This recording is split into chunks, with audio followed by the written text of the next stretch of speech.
My daughter-in-law stood up at the will reading and said she was cutting me out of my husband's $52 million estate. I sat there frozen, not a tear left. I had cared for him when he couldn't walk. Now she acted like I never existed.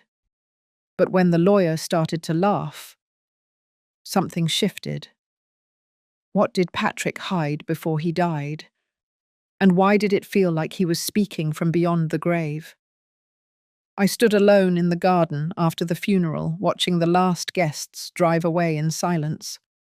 They left behind half-full cups, folding chairs, and the smell of cut lilies. But no one thought to come back and ask if I needed a ride home. Not even Rebecca. She had arranged everything, of course, from the flowers to the slideshow, even down to the coffee cups. It was perfect in a way that made you feel like you were intruding. Cold, flawless, and timed to the second. Patrick would have hated it. He used to say funerals should be messy. People should cry loud, tell bad jokes, forget their umbrellas. It should feel real. But this one didn't. It felt rehearsed. Like I was sitting through the final act of a play I hadn't been invited to. When I stepped back inside the house, Rebecca was already gathering up the folders from the dining table. I cleared my throat to speak, but she didn't look up, just kept stacking papers like a machine. Then she said, without turning, "We'll be moving ahead with the legal processing next week. I've arranged everything with the firm. No mention of me. No question about what I wanted. No acknowledgement that I had spent the last 6 months sleeping on a chair next to Patrick's hospital bed while she was too busy flying out for conferences. I wanted to believe it was stress, or grief, or maybe she just didn't know how to talk to me. But then she handed me a small box with Patrick's name on it. "He asked me to give you this," she said. Inside was a tie clip, just a silver clip. No note, no letter. Patrick had drawers of journals and letters. We used to write notes to each other even when we were in the same house. But in the end, all I got was a tie clip, not even one he wore often. Rebecca smiled politely and walked off like that was the end of it, like she had closed the book for both of us. That night I sat in the kitchen with a lukewarm cup of tea, and for the first time since Patrick passed, I felt like I didn't belong in the home we built together. The walls still smelled like his aftershave. His books were still in the hallway. But it was as if my name had been quietly erased from every room. I told myself maybe I was overthinking. Maybe I was just tired. But something inside me had shifted. There was a coldness in the air I couldn't name. And it wasn't just from grief. It felt like I had been quietly written out of the story, like everyone had received a new script, but me. Have you ever looked around your own home and felt like a stranger in it? That's what I felt that night, and it was only the beginning. The invitation came as an email, cold, formal, sent from Rebecca's assistant, not even from her. Subject line Estate Administration, meeting scheduled. I stared at it for a while, unsure whether to feel insulted or just numb. The meeting was scheduled for Wednesday 9 a.m. at her firm's downtown office. No message, no "hope you're holding up," just a time and place like a dental appointment. That morning I arrived 5 minutes late. Traffic was bad and I had stopped twice, unsure if I should even go. The elevator opened to a sleek reception area that smelled like eucalyptus and printer ink. A young assistant gave me a look that said she wasn't expecting someone like me. I smoothed down my coat and followed her into the conference room. The door closed behind me with a soft click. There were 7 people around the long table, all in dark suits. Rebecca sat at the head, her hair pulled back, eyes fixed on a stack of folders in front of her. She didn't stand, didn't say hello. She just nodded slightly as if to say, "You can sit. Over there." I took the seat at the far end. It was the only empty chair away from the folders, away from the coffee. No one slid me a packet. No one offered a word. Rebecca cleared her throat. As executor of the estate, she began, "I'll be walking us through the distribution of assets as laid out in the finalized will." Her voice was sharp professional, like she was hosting a board meeting. I sat quietly, my hands folded in my lap. I was the only one not holding a pen. She went over stocks trust accounts, 2 commercial properties in Salem, and the partial ownership of a winery Patrick had invested in with friends.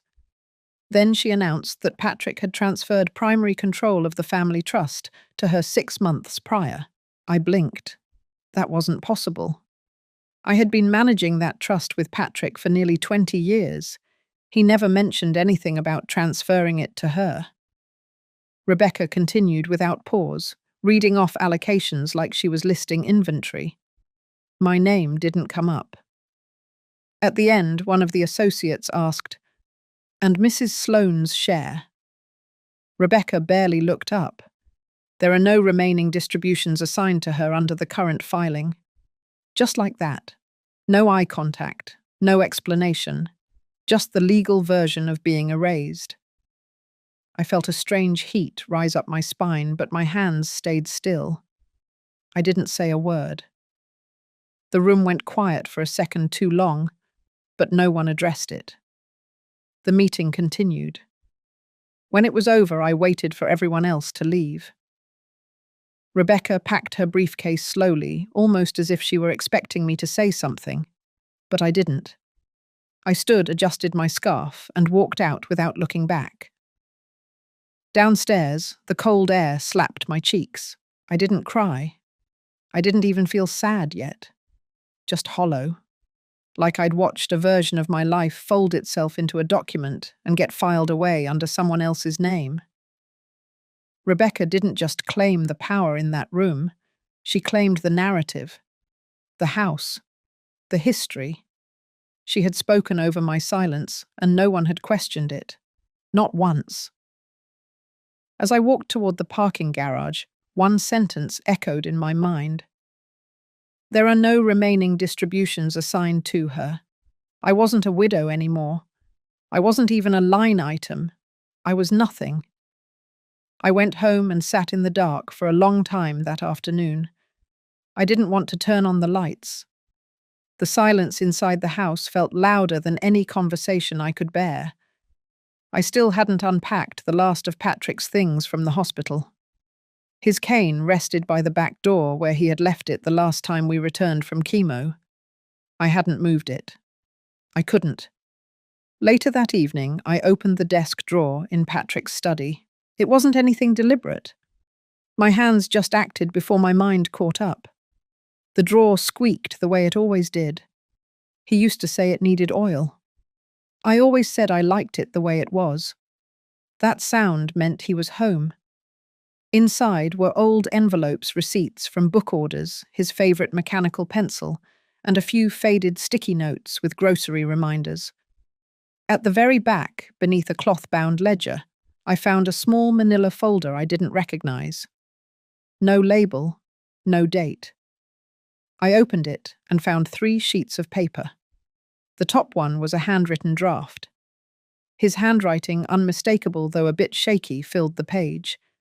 No greeting, no signature, just a short note written in that quiet voice of his. "Rebecca wants me to update the will, says it needs to reflect current holdings." I asked her why now, and she said it's for clarity. I think she's being careful, too careful. She's started drawing up papers on my behalf. I haven't signed anything yet. I haven't told Marietta. I know she'd ask the questions I'm afraid of. I stared at the paper. My eyes scanned it over and over, looking for some other meaning. But the message was plain. He had doubts. He hadn't told me. He had sensed something, but he stayed quiet. The second page was a photocopy of the most recent will I had never seen. Rebecca had shown the signed version in the meeting, but this was clearly different. There were annotations in the margins, edits, corrections, several sections circled in red pen. My name had been there. The sentence read, In the event of my passing, I leave my personal assets, including home shares and designated accounts, to my wife, Marietta Sloan. It had been crossed out. Handwritten in the margin was a note: "Discuss with Rebecca."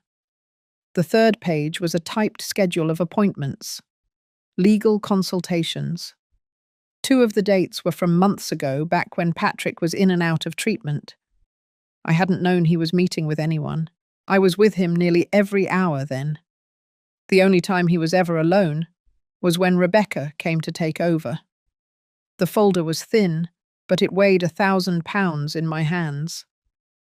I placed the pages gently on the desk and leaned back.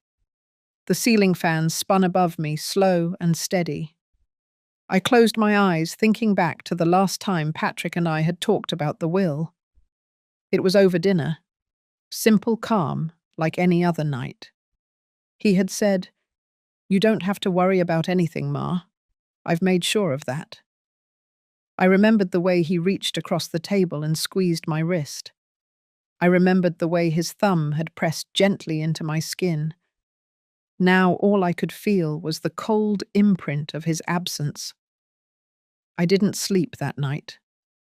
I sat in the study rereading the pages until the sky outside shifted from black to pale grey. I watched the morning take shape around me, one corner at a time. By dawn, I knew this wasn't just a mistake. It wasn't a clerical oversight. This was deliberate. Rebecca had orchestrated something, and Patrick had sensed it, maybe even tried to stop it. But it was too late. I placed the pages back in the folder and hid it under a stack of old National Geographic magazines in the hallway closet. I didn't know what I was going to do yet. I didn't have a plan. But I knew I couldn't let this go. The next morning, I called Daniel Chow.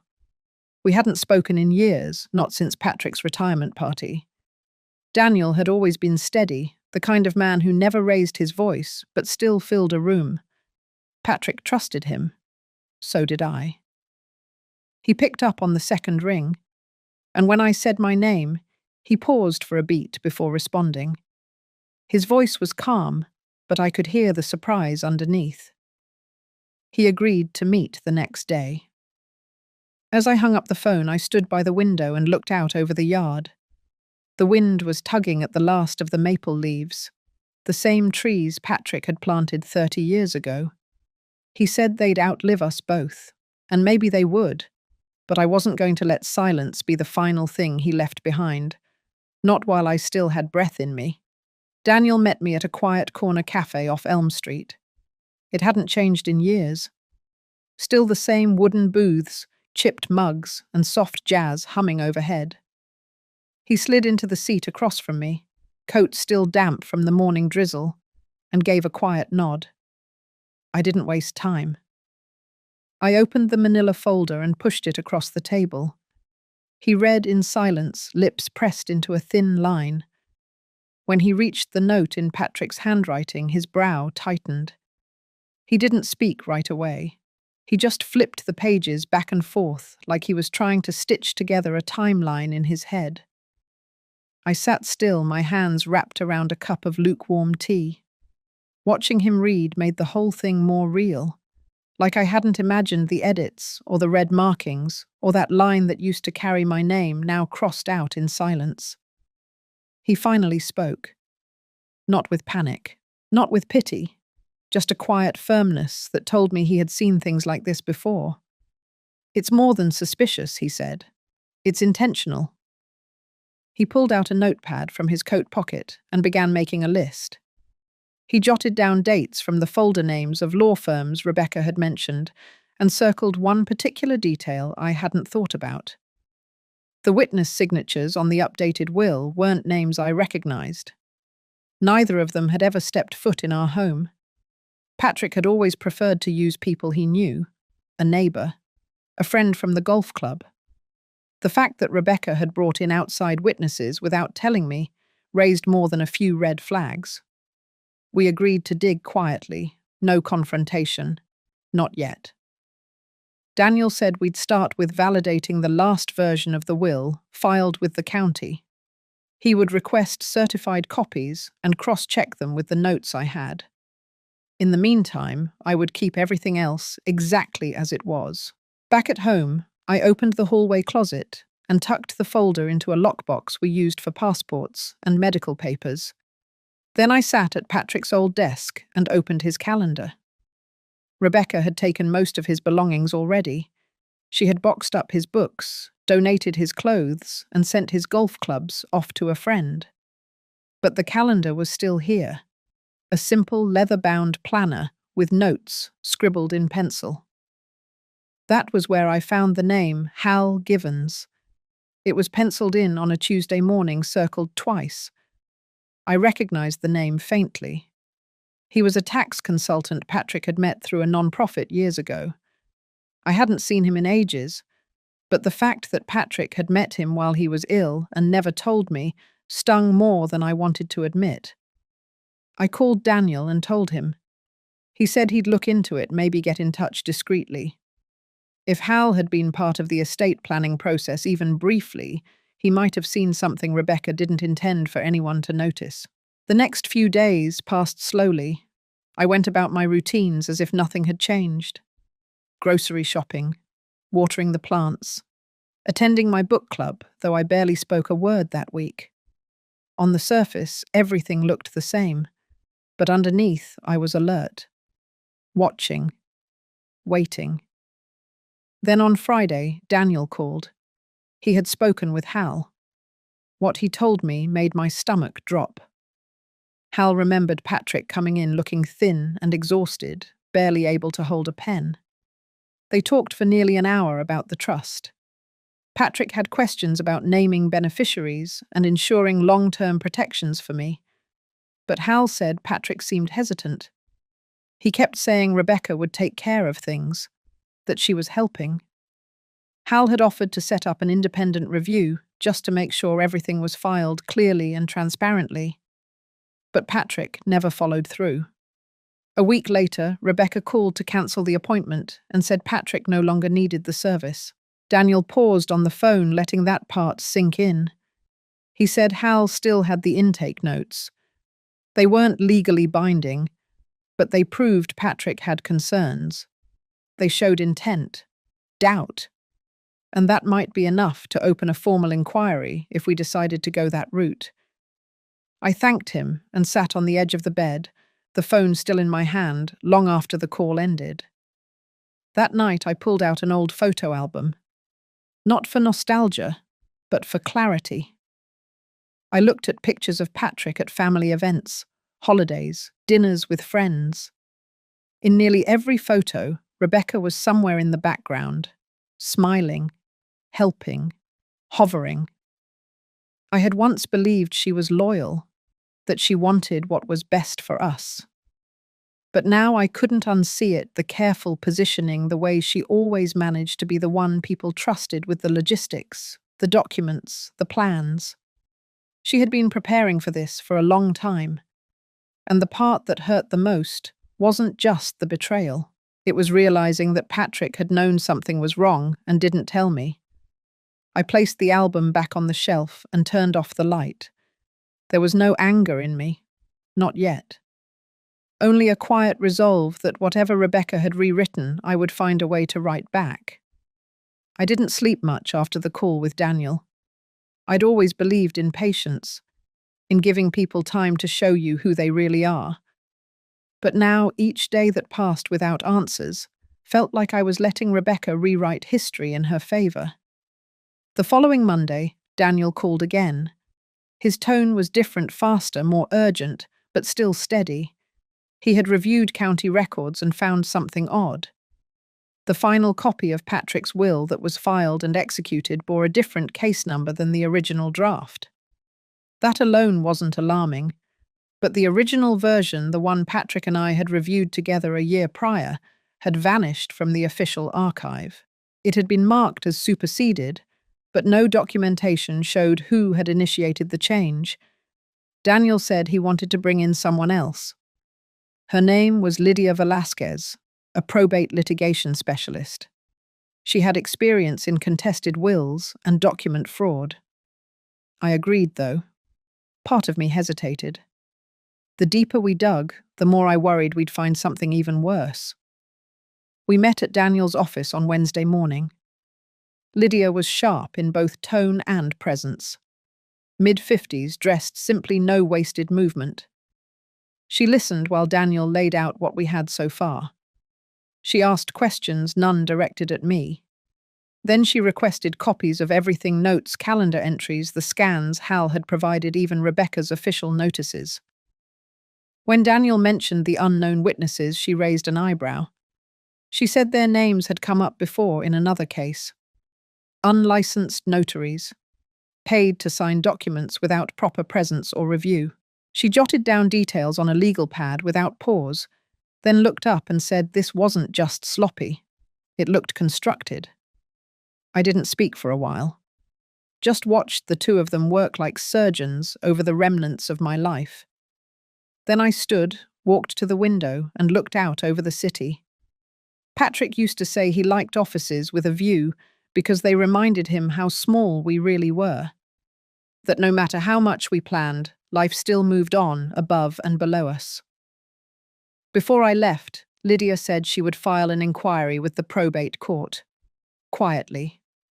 If Rebecca had filed anything improper, there'd be a trace, an email, a timestamp, even a paper trail disguised as routine. Back home, I went into the garage for the first time in weeks. I opened Patrick's old file cabinet. It still had a faint scent of tobacco and pine. I pulled out one of the bottom drawers, the one he used for tax records. Inside were folders marked by year going back nearly 2 decades. In the folder for the previous year, I found a document titled Revocable Living Trust Addendum. It was unsigned. The draft language had been changed several times, as if Patrick had gone back and forth on how to word it. But what struck me was the section titled Survivor Protections. My name was there, written clearly with annotations in his handwriting suggesting additional provisions. Healthcare, housing, legal support, things he wanted to ensure I would never worry about. Beside that, in the margin, Patrick had scribbled a line I recognized immediately. We talked about this. Rebecca said she'd handle it. It felt like I was seeing the moment he handed over the reins, the moment he stepped back, maybe out of exhaustion, maybe out of misplaced trust. I made a copy of the document and called Daniel. He said to bring it in the next morning. That night I sat on the porch with a cup of tea and listened to the wind. My body ached in a way I hadn't noticed before, not from age, but from the weight of carrying secrets that didn't belong to me. I thought about how easily my name had been removed from something Patrick and I had built over a lifetime, and how quickly someone else had stepped in to fill the silence he left behind.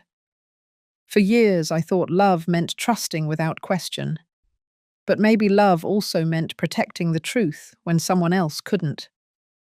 Even if that truth was inconvenient, even if it meant tearing open wounds that had barely begun to heal. The next morning I woke before sunrise and dressed carefully. Not for vanity, but for clarity. I needed to feel like myself again. Like the woman Patrick married, not the ghost Rebecca kept trying to edit out of the story. I arrived at Daniel's office with the new document. Lydia was already there. She read it quietly, lips pressed tight. When she finished, she looked up and said it would help. A lot. She explained their next step, a motion to preserve remaining estate assets. If the court granted it, Rebecca would lose the ability to move funds or property until the investigation was resolved. It wasn't revenge, it was protection. I nodded. I didn't need revenge. I needed space to breathe.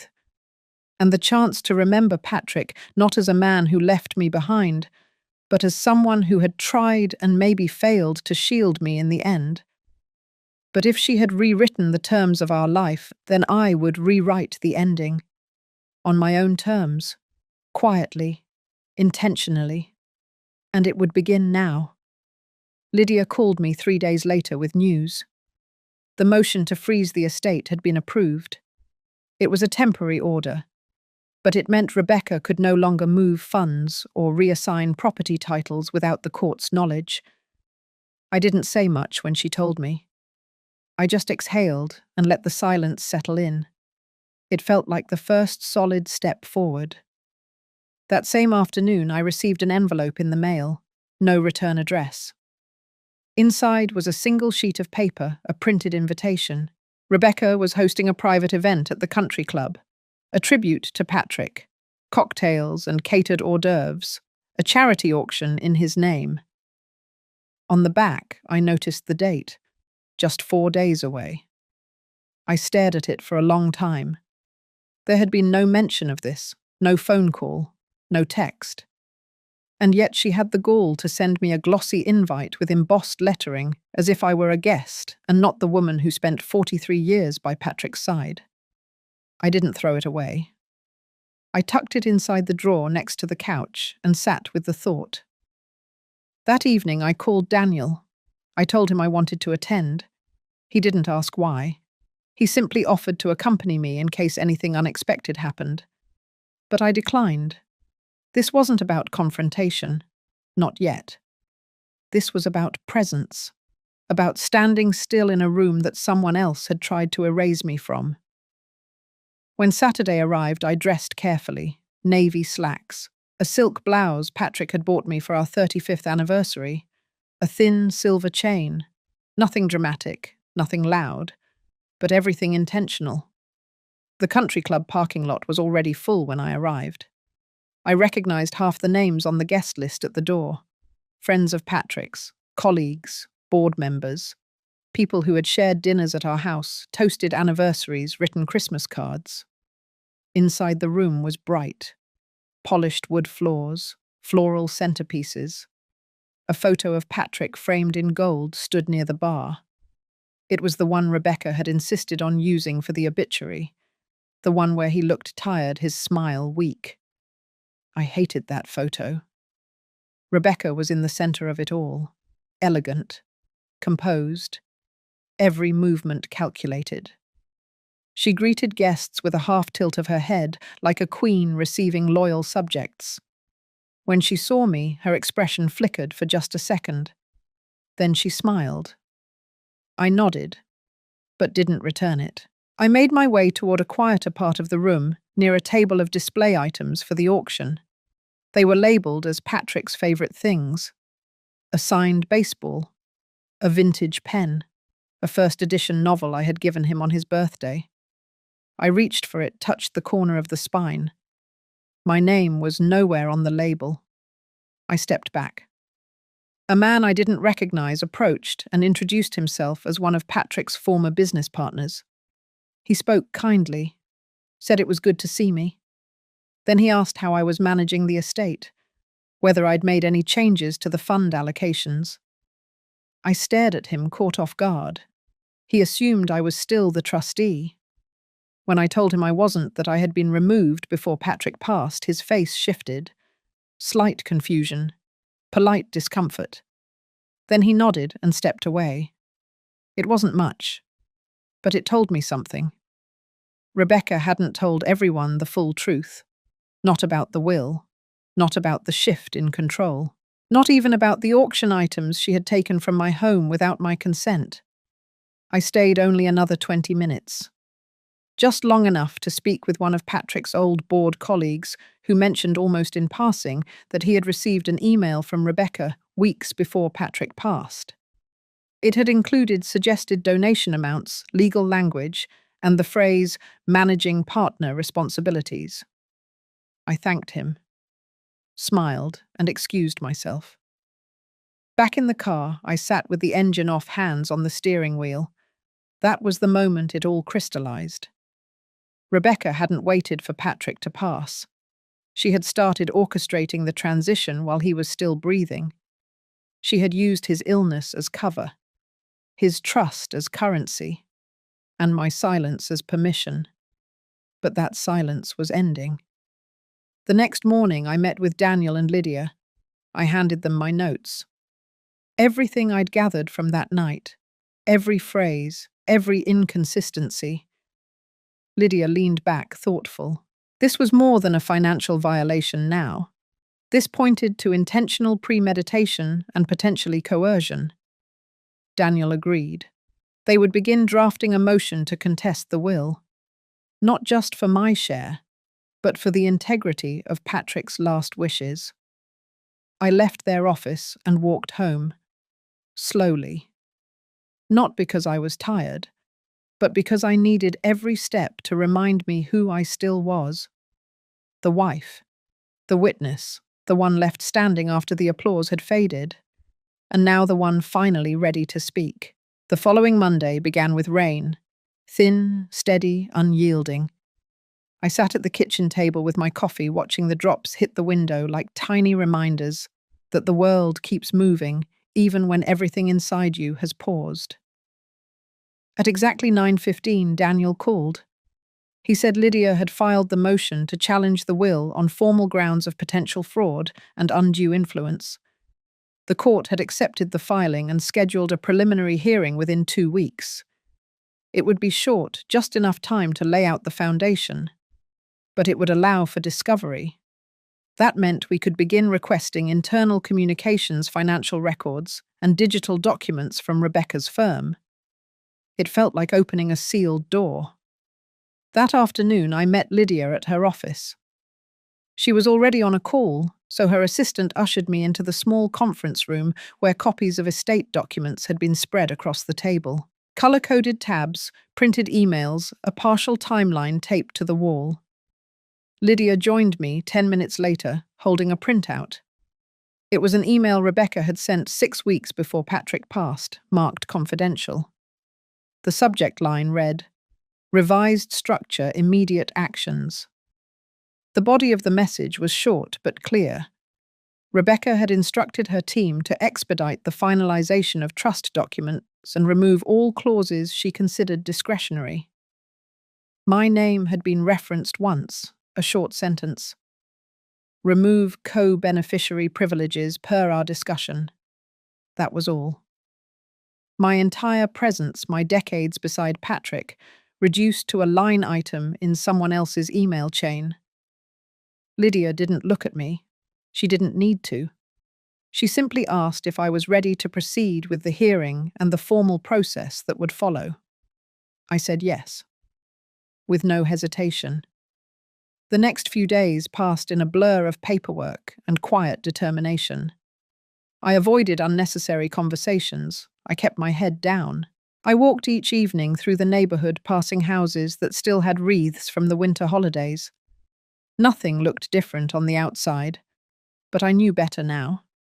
The most dangerous betrayals never announced themselves with sirens. They arrived softly, in emails, in ink, in the erasure of a name. By Thursday, Lydia had compiled enough documentation to begin issuing subpoenas. She filed to obtain full access to Patrick's digital communications during the final 6 months of his life. She also submitted a request to depose one of Rebecca's legal assistants, someone who had notarized the disputed documents under Rebecca's supervision. Daniel reviewed the files and noted inconsistencies in 2 signature timestamps. Both had been logged on a Sunday evening when the office was supposed to be closed. When I read that detail, my hands went still. Patrick hated working weekends, and he never signed anything without asking me to read it first. Something about those Sunday dates told me everything I needed to know. I gave Lydia permission to request a forensic handwriting expert. We would compare Patrick's known signatures from his medical files with the ones on the revised documents. It wouldn't be definitive, but it would be enough to raise serious doubts. I sat in silence that night, not in grief, but in clarity. For the first time in months, I felt the balance beginning to shift. That weekend, I drove to the cemetery. It was quiet. The sky was low and grey. Patrick's headstone was simple. His full name, the dates, a short line beneath. He lived with grace. He left with love. I stood there for a long while. I didn't speak to him, not out loud. But I let the weight of the moment settle in. I knew now that he had trusted the wrong person, and he had left too much undone. But I no longer held that against him. I had spent too many nights wondering what he was thinking near the end, wondering if he had tried to protect me and failed. But it didn't matter anymore, because now I would protect the truth myself. When I returned home, there was a message from Lydia, short, direct. The assistant had agreed to speak. She would be deposed the following Tuesday, and she was prepared to talk about inconsistencies she had noticed. She wasn't sure what it all meant, but she had kept notes.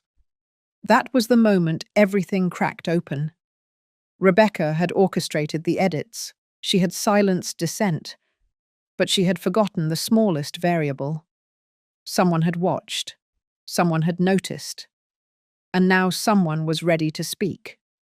As I turned off the lights that night, I stood in the doorway of our bedroom for a moment longer than usual.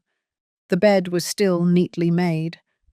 The photo on the dresser, the one of us in Maine laughing in the wind, was still tilted just a bit to the left.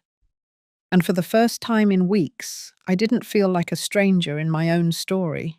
I felt like a woman returning to her rightful place, not in anger, but in truth. Tuesday morning was crisp and quiet when I arrived at Lydia's office.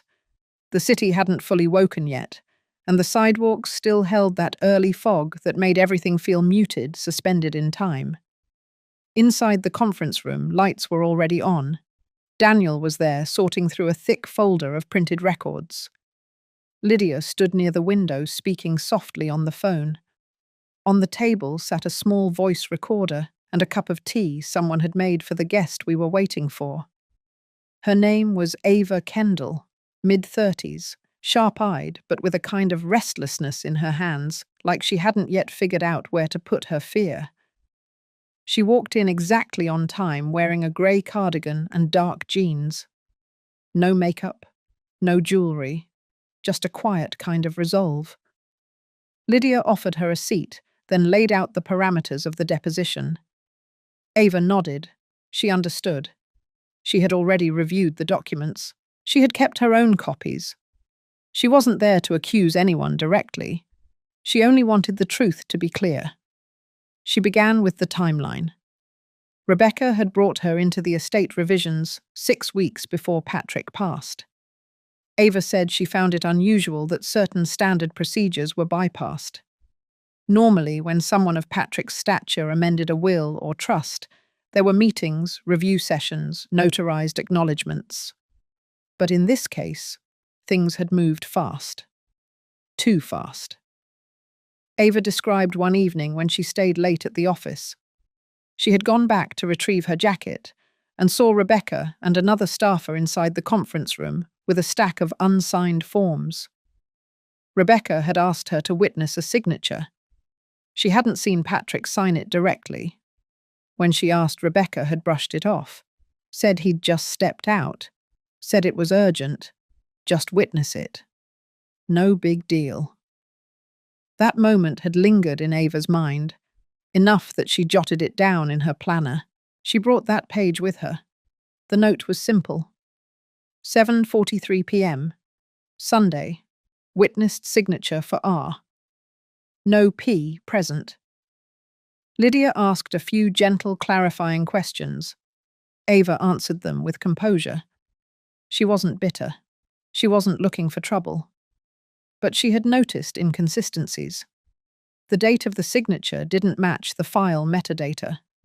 The formatting of the will had been changed to remove reference sections that would have required my countersignature as co-trustee. Daniel and Lydia exchanged a glance. Then Ava said something else. She remembered overhearing Rebecca on a call in her office, speaking to someone about distributing assets quickly.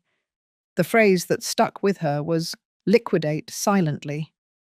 No delays. That was 2 days before Patrick was hospitalized for the final time. When Ava left that evening, she said she knew something was off. But Rebecca had power, influence, and Ava had a mortgage, a child, a job she couldn't afford to lose. Now, hearing how much had come into question, she said she couldn't stay silent. She signed her statement, dated it. Lydia thanked her, and Daniel walked her out. When the door closed, Lydia sat down and placed both hands flat on the table. That was the break we needed. It wasn't just suspicion anymore. We had a timestamp, a first-hand witness, language that suggested manipulation, maybe even preemptive intent, enough to bring it before a judge and request a formal examination of the entire trust administration.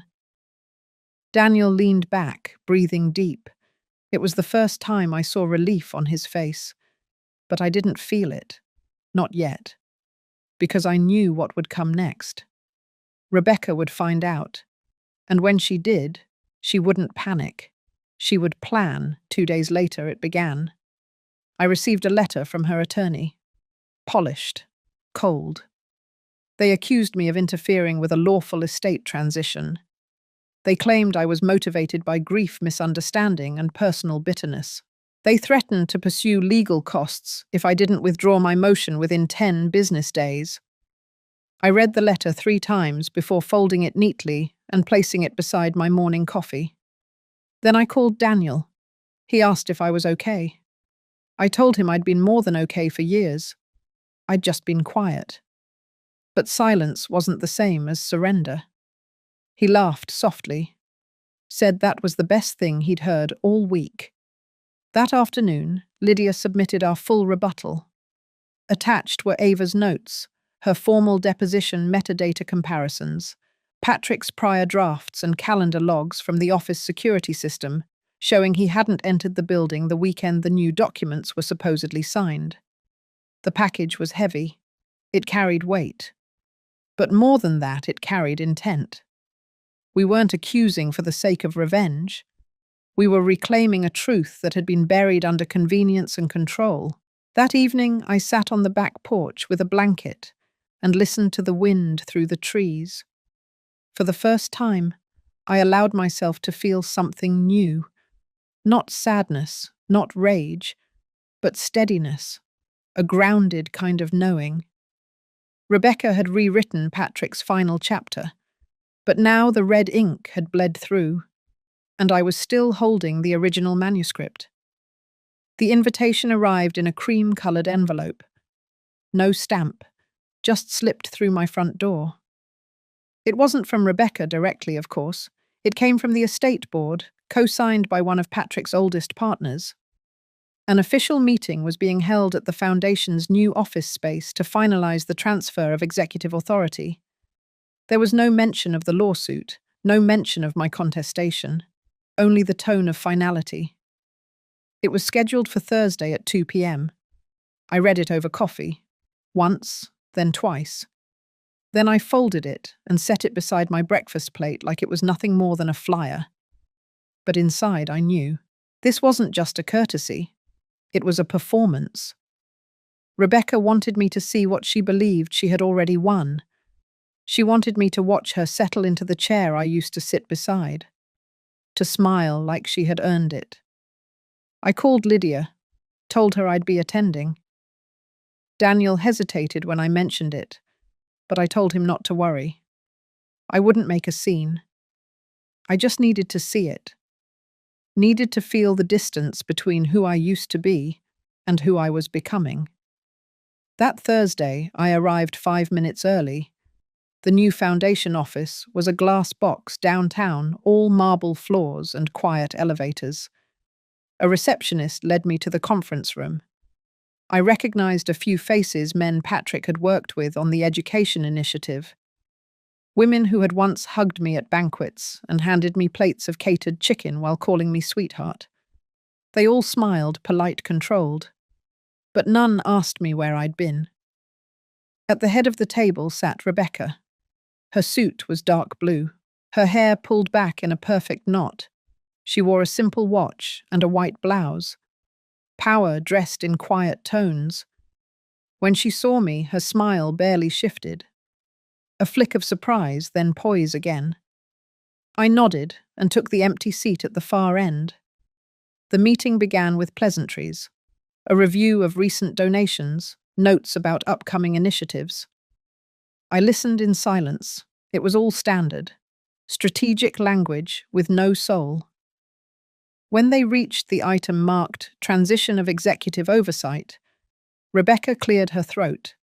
She began thanking everyone for their support, talked about Patrick's vision, about continuity, about the weight of responsibility. It was well rehearsed. Then she said something that made the room pause. She thanked me, said I had stood by Patrick in his early years, said I had helped lay the foundation for what the organization had become. But then she said the phrase, "I'll never forget. And now, with your grace, I carry it forward. Your grace."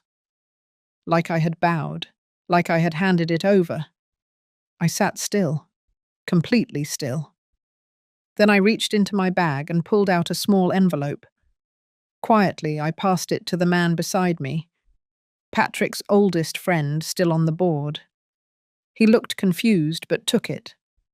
Inside was a copy of the notarized letter Ava had signed, along with a brief summary from Lydia's legal brief and a red-marked copy of the page Rebecca had altered in the original trust agreement. He didn't say a word. He simply passed it to the next person, and the next. Within moments, Rebecca noticed. Her smile tightened. Her hands stopped moving. I didn't raise my voice. I didn't explain. I just let the paper travel. When it reached the end of the table, I stood. "Thank you for the invitation," I said. "My attorney will be in touch if anyone here requires clarification." And I walked out. Not rushed, not angry, just clear. I drove home with the windows cracked, letting the city noise seep in. Lydia called me that evening. She had already heard from one of the board members. They were concerned. They wanted a separate internal review before proceeding with any final transfer of authority. Daniel said it best. That moment at the table wasn't a confrontation. It was a redirection.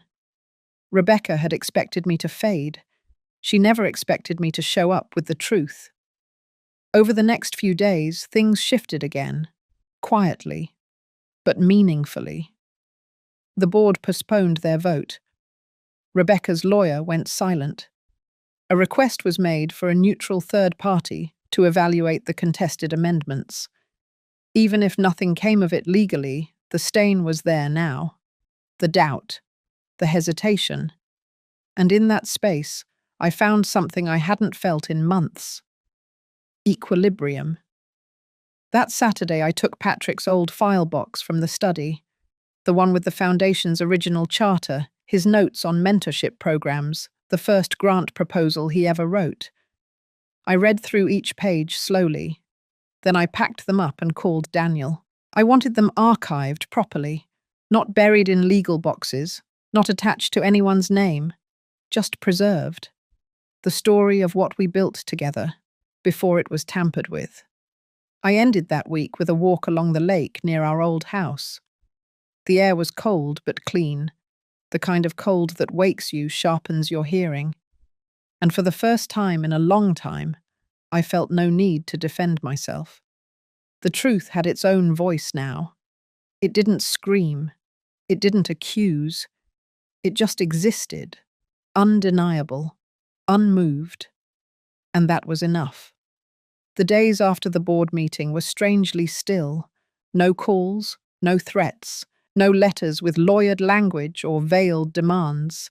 It was as if a curtain had fallen on the stage Rebecca had carefully crafted, and now the audience had quietly left their seats. But I didn't mistake silence for resolution. Lydia warned me that these moments were often the most strategic. When things go quiet, it means people are regrouping. But this time, I wasn't the one who needed to prepare. I had already done my part. I had already told the truth. Now it was her turn to reckon with it. I spent that week back in my own rhythm. Small things, watering the plants, reading the paper at the kitchen table, making soup the way Patrick used to like it. I no longer felt the rush to chase explanations. Some parts of betrayal will always remain unexplained, and I had made peace with that. Then came Sunday. Lydia called just after noon. She had received an unexpected email from Rebecca's legal team. There would be no further challenge to the trust inquiry. In fact, Rebecca was withdrawing from her position as managing executor of the foundation entirely. She offered no admission of wrongdoing, only a statement about preserving the foundation's reputation and respecting Patrick's legacy. I didn't celebrate. I didn't call anyone. I simply walked outside with a coat and let the winter air hit my face. Cold, honest, and clarifying. The following Tuesday, the foundation released a short press statement confirming the transition. They named a temporary oversight committee made up of older board members who had worked directly with Patrick during the early years. Daniel forwarded me a copy, along with a personal note from one of them. It said only this: "You were right to protect what mattered." I stared at those words, longer than I expected to. They weren't flashy. They didn't repair the pain, but they acknowledged something deeper than apology. That week, Lydia and I met one last time in person. She had prepared a summary of where the case stood and what next steps we could pursue if I wanted to formally seek damages or restitution. She laid out every path clearly, every option measured and neat. I thanked her, but I told her no. I wasn't interested in dragging things further. Not because I had forgiven Rebecca, but because I had already won the part that mattered most to me. I had taken back my name from a document that tried to erase it. I had reinserted myself into a history I helped build. And more than anything, I had refused to become small in the eyes of my own story. That night I sat in my study and opened a drawer I hadn't touched in years. Inside were handwritten notes from Patrick, some letters, old travel receipts, his list of books he never got around to reading. There was also a sealed envelope I didn't recognize, not labeled, just left there tucked behind an old ledger. I opened it slowly. Inside was a copy of an earlier will, dated a year before the revision Rebecca had filed. In it, Patrick had detailed specific wishes about the foundation, the trust, and my role as lifelong co-trustee. There were pages of notes written in the margins, personal phrases, mentions of trips we had taken and conversations we'd had about legacy and balance. My eyes welled as I read the final paragraph. He had written that no matter what happened, he wanted the values we built together to remain at the core of everything the foundation touched. That family wasn't about last names or blood ties. It was about standing beside each other in silence when no one was watching. He had signed it in pen. No witness, just intention. I sat with that paper until the room grew dark. The next morning I took the document to Daniel and asked him to archive it. Not for evidence, not for any court, just for history. A few weeks later I returned to the foundation for the first time since the fallout. The atmosphere was quieter, less polished, less intimidating. The new committee greeted me warmly. They asked for guidance on one of Patrick's early scholarship programs. I offered to review the files and help where I could. They didn't ask me to return in any official role, and I didn't expect them to. That wasn't the point anymore. I wasn't there to be appointed. I was there to witness, to make sure what we had built together didn't vanish under someone else's edits. I left after an hour, walking slowly to the parking lot. The winter sun was low in the sky, casting long shadows across the pavement. I stood by my car and looked back at the glass building. It shimmered, but it no longer intimidated me. It was just a place, a vessel, and I no longer needed its approval. That night I lit a candle in the kitchen and sat by the window with a cup of tea.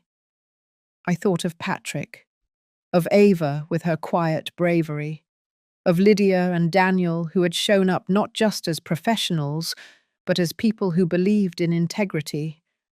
And I thought of myself. Not the woman who sat silent during that first reading of the will, but the woman who had returned fully, not to fight, but to be seen, to reclaim her place, to write the end of the story with her own hand. It had been a month since Rebecca's formal withdrawal, and in that time the world around me softened in ways I didn't expect. Without court dates, without lawyers on hold, without the weight of documents and signatures waiting to be reviewed, I began to move differently. Mornings started slower. I no longer reached for my planner before I'd finished my tea.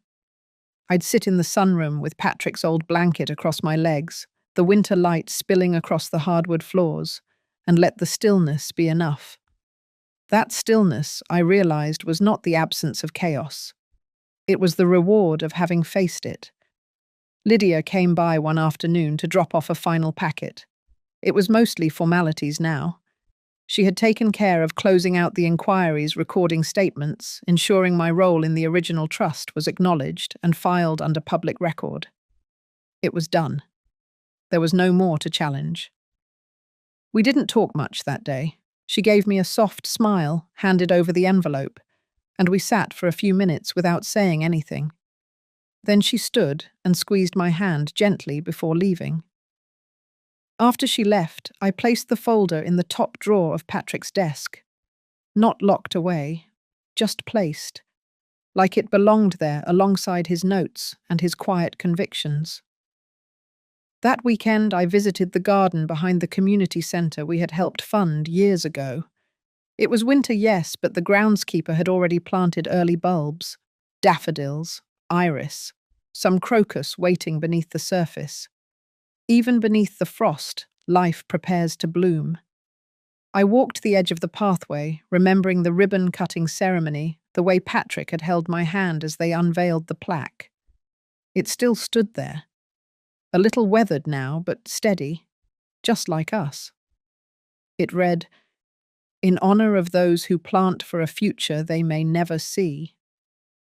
There had been times in the last few months when I feared that future had been erased, but it hadn't. It had only been buried under pride and ambition, and now it was uncovered again. Later that week, I received a letter from one of the young scholars who had been part of our first education initiative. She had heard about the changes in the foundation. She wanted me to know how much the grant she'd received years ago had changed her life.